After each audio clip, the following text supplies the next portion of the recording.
एक बार एक बड़े से हॉल में बहुत सारे लोग बैठे थे। वहाँ पर दुनिया का एक बहुत ही बड़ा स्पीकर आने वाला था और सब लोग उनकी बातें सुनने के लिए वहाँ पर आए थे।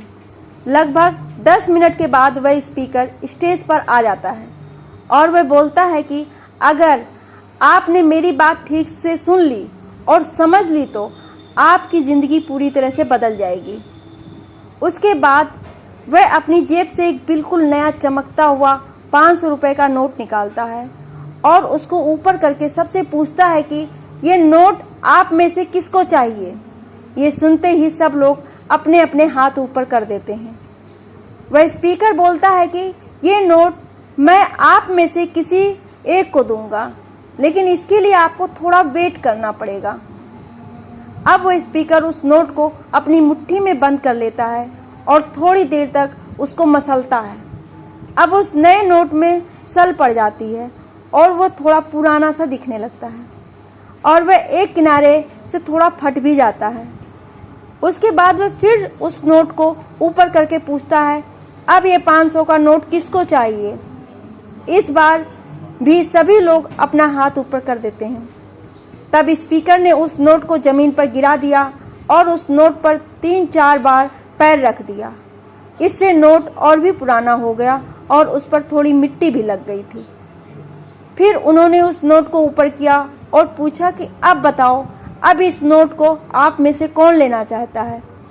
और इस बार फिर सब के सब ने अपने हाथ ऊपर कर दिए। स्पीकर अब नोट को फिर से नीचे ज़मीन पर गिरा देता है और उसके ऊपर कूद कूद कर उसको दोनों पैरों से रगड़ देता है और उसके ऊपर चाय भी गिरा देता है। अब नोट इतना गंदा हो जाता है कि उसको पहचानना भी मुश्किल होता है। कोई भी उस नोट को देखता तो यही बोलता कि अब ये सिर्फ एक गंदा कागज़ का टुकड़ा है, अब ये बेकार है, इस दुनिया में इसकी कोई वैल्यू नहीं है। स्पीकर ने एक बार फिर उस नोट को उठाया और ऊपर करके सबसे पूछा, अब इस नोट को कौन लेना चाहता है। और इस बार भी सब के सब ने अपने हाथ ऊपर कर दिए। कितना भी गंदा पुराना मिट्टी में सना हुआ चाय का दाग लगा हुआ हो, लेकिन अभी भी वह 500 रुपये का नोट ही था। जिंदगी कई बार बड़े बड़े झटके देती है। आप एग्ज़ाम में फेल हो जाते हैं या जॉब के इंटरव्यू के बाद आपका सिलेक्शन नहीं होता है।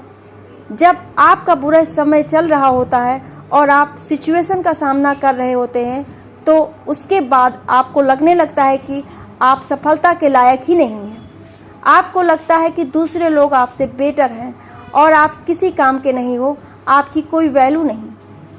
हमेशा याद रखो, इससे कोई फ़र्क नहीं पड़ता कि आपने कितनी बार सिचुएशन का सामना किया है, आप ज़िंदगी में कितनी बार फेल हुए हो, आपकी वैल्यू हमेशा वही रहेगी जो पहले थी।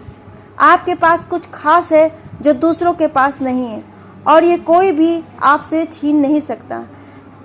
अब तक सक्सेस नहीं मिलने से आपकी वैल्यू कम नहीं हुई है।